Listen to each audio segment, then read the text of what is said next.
Oke guys, ini dia hasilnya.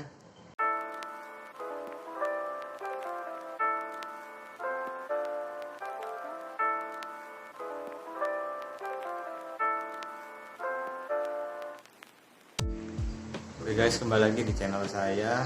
Untuk video kali ini saya pengen coba setup lagi untuk aquascape baru dengan model baru. Untuk kali ini mungkin akan saya coba pakai pasir silika halus warna putih ini. Saya beli 2 kilo, 2 atau 2 bungkus lah ini. Nanti rencananya intinya si pasir silika ini akan saya gunakan untuk bagian depan yang utamanya. Kemudian nanti akan saya coba pakai tambahkan beberapa hardscape batu kali atau kayu. Nah, nanti lihat aja deh untuk videonya kayak gimana. Kemudian saya juga pakai ini pupuk dasar. Nah, ini kebetulan saya pakai yang merek dari Natural One atau dari Aqua Jaya ya, kalau tidak salah.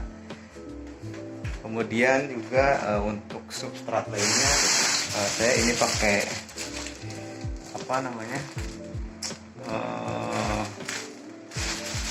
soil angke. Saya lupa lagi. Oh ya, by the way, ini soil angkenya ini bekas yang kemarin ya. Maksudnya bekas habis dirombakan ininya, airnya. Kemudian saya keringin lagi soilnya. Jadi mudah-mudahan masih bisa dipakai karena yang penting sih dari bulir-bulir granulnya ya, dari granul soilnya itu tidak pecah. Kalau masih berbentuk bulat itu masih bisa dipakai. Nah, cuma mungkin teman-teman bisa tambahkan pupuk dasar untuk ya supaya bisa stabil lah gitu pertumbuhannya nanti. Jadi tidak hanya mengandalkan soil, tapi kita juga bisa menambahkan pupuk dasar sebagai perangsangnya seperti itu. Oke, ikuti terus video saya untuk bikin baru lagi ini aquascape ukuran 40 cm. Nah, kebetulan untuk rumah bakterinya atau pumisnya ini saya pakai pumis yang kemarin, yang bekas ini juga. Hanya saja intinya semuanya dikeringkan dulu sama saya, dijemur gitu. Bisa sampai 3 hari lah maksimal. Intinya jangan sampai kena hujan aja. Jadi biar kering lagi, kemudian kita bersihin dan kita pisahin dari soilnya. Memang agak PR sih sebenarnya kalau untuk membersihkan pumis ini, karena memang ada yang ukurannya sangat kecil hingga sampai seukuran soil pun ada. Nah, itu juga di sini pasti ada soilnya gitu. Ada beberapa soil yang kecampur di sini. Ya, tapi itu nggak apa-apa. Nanti kita akan coba aja. Kita pakai nanti bagian belakang, karena dulu kalau tidak salah pumisnya itu sampai kelihatan ke depan gitu. Saya salahnya di situ. Harusnya bagian pumis itu kalau bisa tidak terlihat oleh bagian depan. Jadi kan kelihatannya enak. Jadi full substrat bagian depan. Ya mungkin kalau di belakang nggak apa-apa kan. Bagian backgroundnya. Oke. Kita coba aja taburin ya. Oke, nah ini pumisnya sudah saya rapihin. Jadi saya dulu salahnya pumisnya bisa sampai kelihatan ke depan ya. Jadi karena ini bahkan tetap dijadikan background karena posisi lokasinya juga kan ini di kamar juga kan. Jadi bisa dilihat dari sisi sini dan sisi sini. Kalau misalkan ini dijadikan background jadi kurang bagus kelihatannya kalau lihat dari samping. Jadi kita harus menyesuaikan dengan lokasinya juga. Nah, ini dari saya ya, mungkin kalau dari teman-teman punya pandangan lain silakan. Tapi lebih enaknya kan kayak gini kan, kalau kita lihat secara view, kita bisa lihat dari sisi sini jadi depan, dari sini pun di depan gitu. Oke, lanjut kita akan pakai pupuk ini. Oh ya, seperti biasa saya tidak pernah pakai bakteri starter karena ya saya percaya kalau untuk bakteri itu pasti akan tercipta dengan sendirinya ketika setup kita sudah jadi dan sudah mulai dimasukkan air. Tapi nggak ada salahnya kalau teman-teman pakai juga untuk mempercepat gitu ya. Kalau misalkan teman-teman mau lebih cepat, itu tidak masalah. Kita langsung pakai aja ini pupuknya. Oh ya, jujur saya baru lihat sih pupuk yang bentuknya kayak gini ya. Mungkin lebih kayak pupuk tanaman.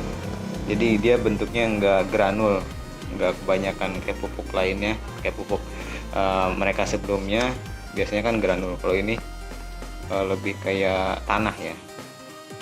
Tapi nggak apa-apa, kita coba karena ini kan sudah jadi sudah diproduksi massal, pasti tidak akan menimbulkan apa ya, kotor lah, karena kan nanti juga akan ditimpa oleh soil kita. Nanti kita taburin. Oke kan, ini sudah kita taburin semua. Sebenarnya saya nggak ada konsep sih untuk bikin aquascape kali ini. Jadi sebenarnya saya ada bahannya itu ya ini batu kali sama beberapa hardscape. Jadi masih agak bingung saya mau pakai kayu atau mau pakai batu gitu. Karena ini kan ukurannya termasuk nano kan. Kayak kemarin kan itu pakai kayunya juga. Itu memang ukurannya sangat fit dengan ukuran ini. Jadi dia bisa nyekat gitu. Dalam arti ketika masuk sini dia nggak akan ngambang gitu, karena dia sempit, bukan sempit, dia nyekat gitu, jadi nggak bakalan bisa keangkat dengan mudah karena memang ukurannya sangat pas banget dengan ukuran kayunya. Tapi saya nggak mau bikin yang kayak kemarin lagi, jadi pengen bikin yang beda. Jadi pengen cobain pakai apa namanya, pasir silika. Ya hanya saja ya mungkin itu tadi saya bingung mau pakai batu atau pakai kayu. Nanti saya kasih lihat ya untuk kayunya dan batunya kayak gimana. Nah ini kebetulan ini adalah batunya. Ya, ini kalau teman-teman pernah lihat video saya sebelumnya, batu ini pernah dipakai di ukuran 60 cm. Jadi dipakai berdiri kayak gini. Ini ada beberapa hardscape ini juga, dan itu juga tuh. Nah itu yang kemarin di 40 cm.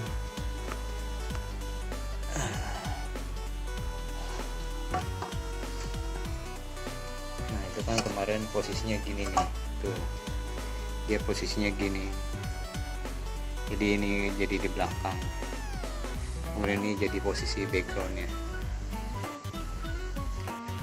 Nah ini saya masih bingung sih mau pakai apa, kayaknya batu deh kayaknya.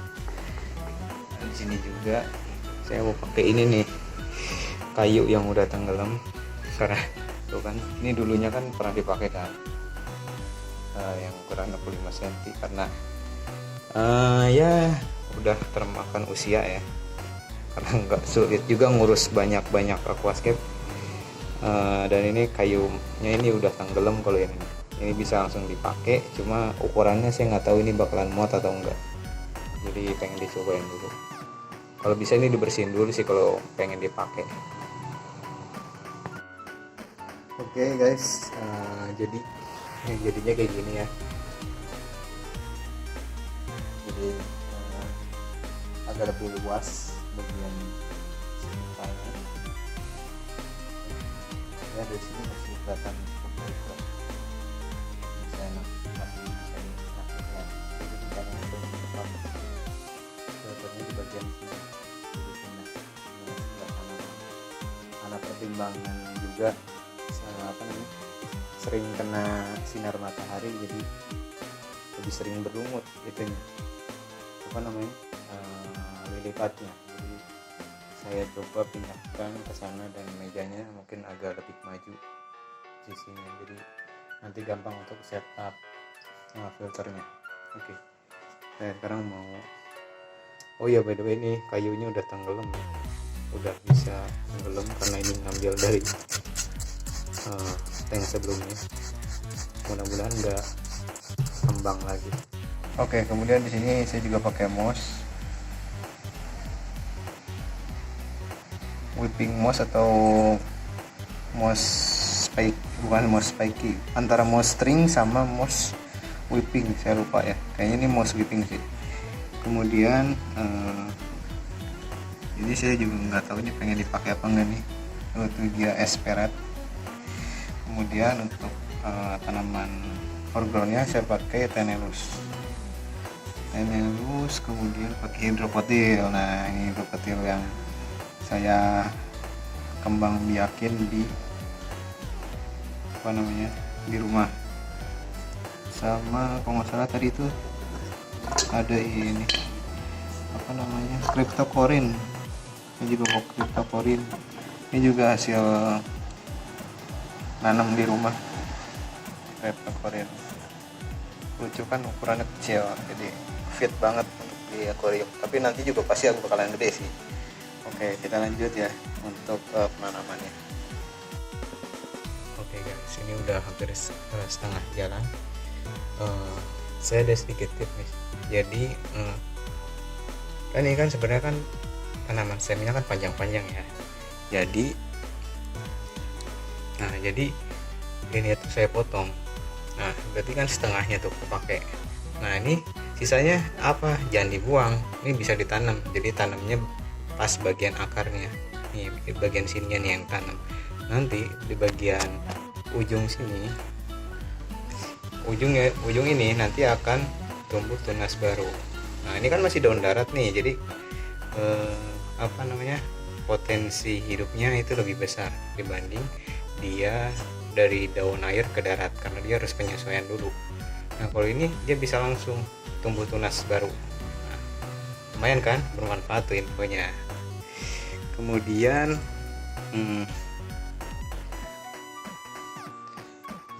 untuk tanaman hidropotil, nah ini sebenarnya dia ada dua macam cara yang bisa dilakukan untuk diaplikasikan di aquascape. Sebenarnya dia juga bisa tinggal diselipin aja ke ke hardscape ataupun langsung ke substrat. Nah, kalau untuk ke substrat, teman-teman yang harus perhatikan adalah akarnya. Nah, yang penting akarnya ini bisa masuk ke dalam substrat ya, atau tanah atau soil gitu. Nah, caranya gimana? Kalau saya biasanya, karena ini panjang kan, jadi saya dempetin gini lah tuh. Yang penting ada akar yang masuk ke dalam substrat itu tadi. Ini kan kayak gini nih. Ini kan jadi pendek kan, karena saya dempetin gitu. Saya tekan, jadi dia menyatu begini. Nah, intinya gitu. Intinya akarnya masuk ke dalam substrat gitu. Nah, itu udah dua tips ya. Jadi ini tadi itu untuk stem tuh, kalau misalkan stemnya panjang-panjang dapatnya, itu teman-teman bisa potong bagi dua setengahnya. Jadi setengahnya bisa ditanam lagi untuk mungkin mau diperbanyak, silakan. Kemudian yang paling ujungnya, pucuknya itu dijadikan setup awal itu. Jadi kan kita bisa dapat dua benefit sekaligus. Nah, seperti itu. Oke, ini tinggal lanjut lagi satu. Masih banyak yang kosong ya di sini. Keburu kering ininya, nanti takutnya ngambang. Oke, kita lanjut ya. Ini udah selesai. Jadi ini susunannya dari depan seperti ini. Mungkin belakang nggak kelihatan karena ketutup ini, jadi nanti jadi backgroundnya itu saya rencananya supaya lebih tinggi lagi nantinya. Terus ini bagian foreground. Nah, di sini pakai Echinodorus, Tenellus, hidrokotil, dan Blixa japonica cuma ada satu. Kebetulan ini waktu itu ngambil dari kampung, yang hidup cuma satu ketika dibawa ke sini. Ini Dandulosa atau Alternatera apa gitu, saya lupa namanya. Kemudian ini juga saya lupa namanya, mungkin Ludwigia atau sejenis Rotala juga, nanti bakalan kelihatan ketika jadi daun air, saya lupa banget namanya. Kemudian ini Ludwigia sp white dan Ludwigia sp red. Kemudian di bagian bawahnya itu pakai cryptocorin, dan di sini ada Marsilea hirsuta. Nah, kan di sini kenapa alasannya seperti ini? Oh ya, ini juga ada ini moss sweeping atau moss string ya, saya kurang begitu familiar. Jadi gini, jadi kenapa penempatannya seperti ini? Nah, di sini kan kalau teman-teman lihat di sini cryptocorin. Nah, dari cryptocurrency sendiri kan dia merupakan tanaman yang low light kan. Jadi kalau saya taruh di sini mungkin gimana ya, agak sayang aja gitu. Jadi nanti ini lebih bisa dipakai untuk tempat yang lain, misalkan kalau ini dia udah mulai nyebar kan si Brixa ini, nanti tunasnya bisa pindahin ke sini, atau ini dipakai khusus untuk si Tenellus. Soalnya kalau Tenellus ini kalau dia kena full cahaya lampu secara langsung, dia bisa warnanya bisa merah gitu. Kemudian ini kenapa ditaruh di sini karena ini kan dia termasuk tanaman yang tinggi kan, bisa tumbuh tinggi ininya daunnya, jadi dia pasti mencari cahaya matahari. Dia juga sebenarnya termasuk tanaman yang ya bisa dikatakan medium low lah. Kalau ini ya sudah pasti nih harus high, si siapa namanya, Ludwigia SP White sama Ludwigia SP Red. Ini udah pasti jadi merah nantinya karena dia pas banget kena lampu di tengah-tengah sini. Kalau Ludwigia SP White saya kurang gitu yakin dia bakalan bisa survive di sini, karena dari beberapa sumber yang saya baca, yang saya pernah lihat, SP White ini termasuk tanaman yang agak-agak sulit gitu, medium hard lah. Kalau ini mungkin ya hampir sama kayak Ludwigia yang lain mungkin ya, medium low lah. Nah ini juga nih bakalan jadi merah, ini termasuk medium kalau menurut saya. Ini kalau si Brixa menurut saya dia termasuk tanaman yang sulit kalau menurut saya. Dia memang harus kena langsung sinar lampu atau cahaya matahari. Kemudian ini termasuk medium low, tidak terlalu membutuhkan cahaya banget. Nah mungkin itu susunannya. Kemudian langsung saya akan coba isi air. Oke guys, ini dia hasilnya. Memang kalau dari sini tidak terlalu ini ya, pemandangannya kurang ya, belum bisa kelihatan lah, karena emang rencananya bagian sini tuh ditumbuhin sama cryptocorin. Jadi di belakangnya itu langsung tanaman background. Terus di sini diisi Marsilia hirsuta dan Tenellus, dan di belakangnya itu Inocotyl tripartita. Dan di belakangnya ya biasa tuh ada yang merah tadi tuh, saya lupa namanya. Ya kalau lebih enak sih emang kalau dilihatnya kayak gini kali ya. Ya intinya ada dua sisi yang bisa dilihat enak, kayak di aquascape saya sebelumnya itu juga dua sisi yang berbeda, itu bisa kelihatan lebih enak dilihatnya.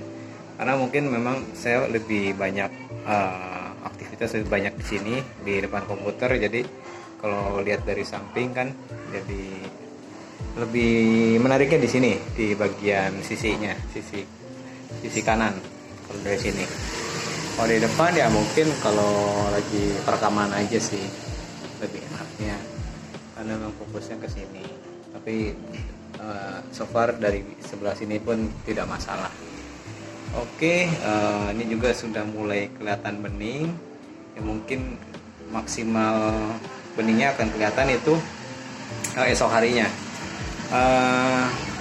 Kalau teman-teman mau tahu ini saya habis berapa budgetnya untuk setup ulang lagi, ini saya habis sekitar 120-an lah, 120 ribuan.